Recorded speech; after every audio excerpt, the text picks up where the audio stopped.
La chose que je partage, d'abord, c'est je suis à 150% avec lui, surtout. Mais je trouve, j'ai donné une opinion à un média anglais qui a fait le tour après de toute la planète, c'est que je trouve qu'on a été hâtif. On ne peut pas dire ce qu'il va y avoir dans 15 jours. Les Allemands reprennent, les Portugais vont reprendre, les Anglais ont la volonté de reprendre, les Espagnols et les Italiens, mais on ne peut pas dire. On pouvait attendre facilement fin mai. On avait de toute façon jusqu'à la première semaine de juin, où disons qu'on pouvait même jouer le championnat du 15 juin au 15 juillet, puisqu'on essaye de l'étaler sur un mois et demi. Donc on pouvait encore attendre, c'est tout. Oui, c'est vrai que l'unanimité, c'est le moins qu'on puisse dire, n'a pas été la règle ces dernières semaines, Gérard.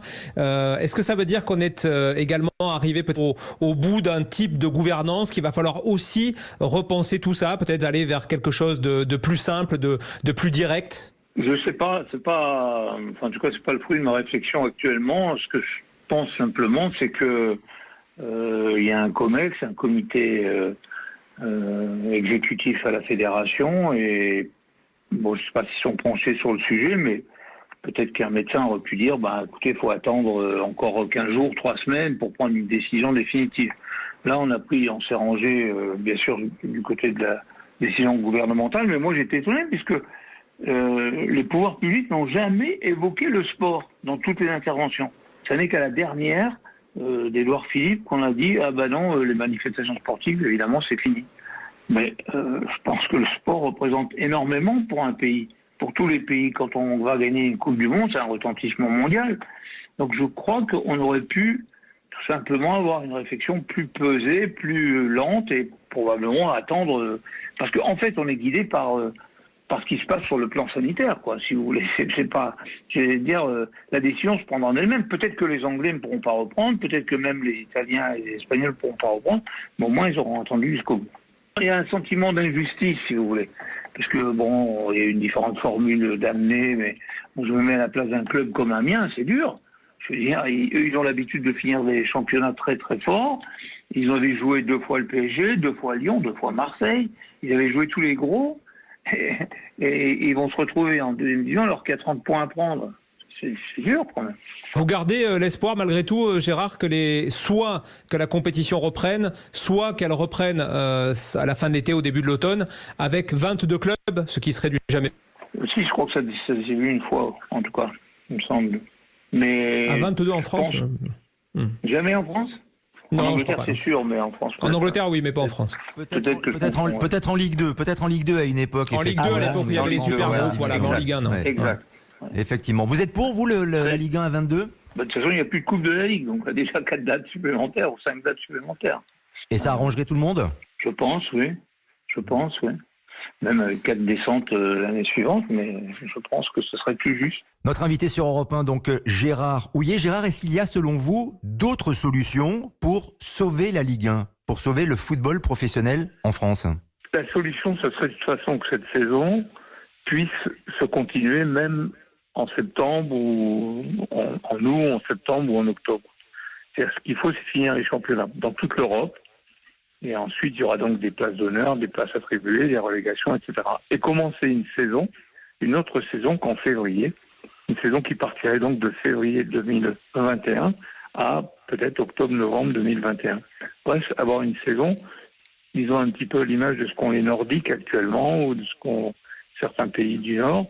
Ça permettrait d'une part de finir le championnat et d'autre part d'attaquer le championnat sur un modèle qui sera de façon nécessaire pour la Coupe du Monde 2022. C'est-à-dire que pratiquement en 2021-2022, on aurait 2 saisons qui seraient de février à novembre. Alors c'est une possibilité, c'est évidemment un problème de calendrier, mais c'est aussi revenir sur la décision à la fois gouvernementale et peut-être du conseil d'administration de la Ligue.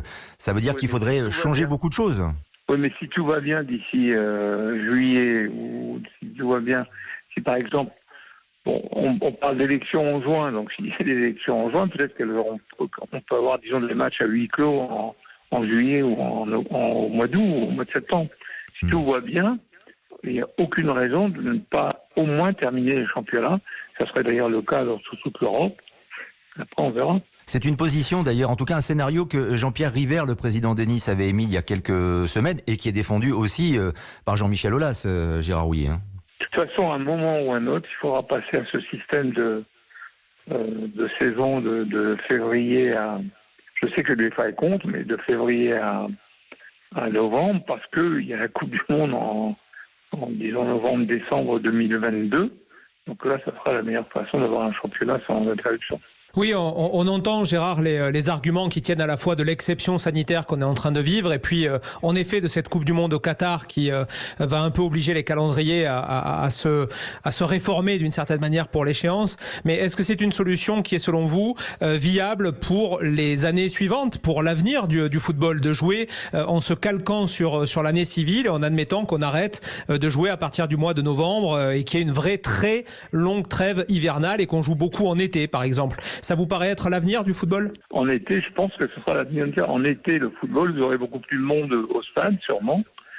Je sais qu'on sera en concurrence, évidemment, avec parfois le Tour de France, parfois le Roland-Garros, mais ça n'est que sur quelques semaines. Et je crois que l'avenir, de toute façon, peut-être, pour les championnats, ça sera de février à novembre.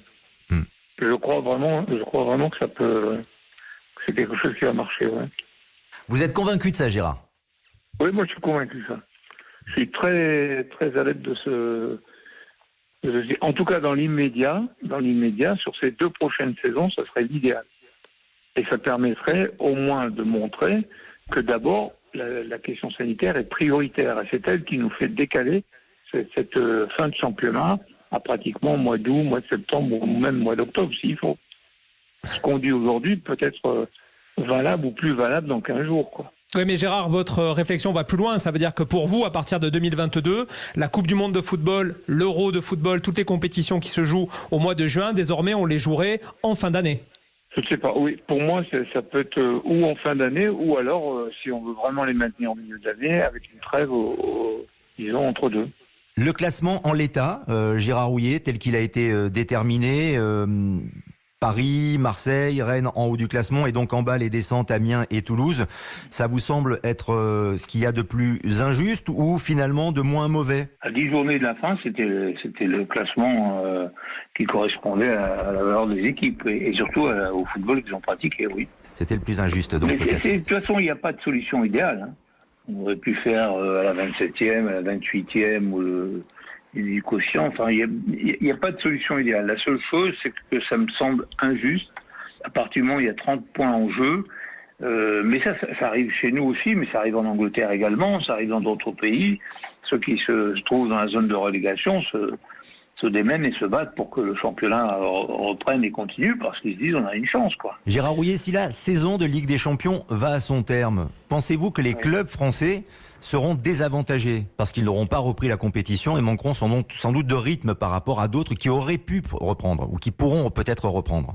Les clubs français actuellement auraient été, enfin si on va jusqu'au mois d'août, ils auraient peut-être fait 5 mois d'entraînement individuel, 1 mois d'entraînement collectif, en espérant que tout se passe mieux au mois de juillet, et ensuite ils vont jouer une compétition alors qu'ils auront été 6 mois sans jouer. Forcément, que ce soit Paris Saint-Germain ou Lyon, c'est un handicap énorme.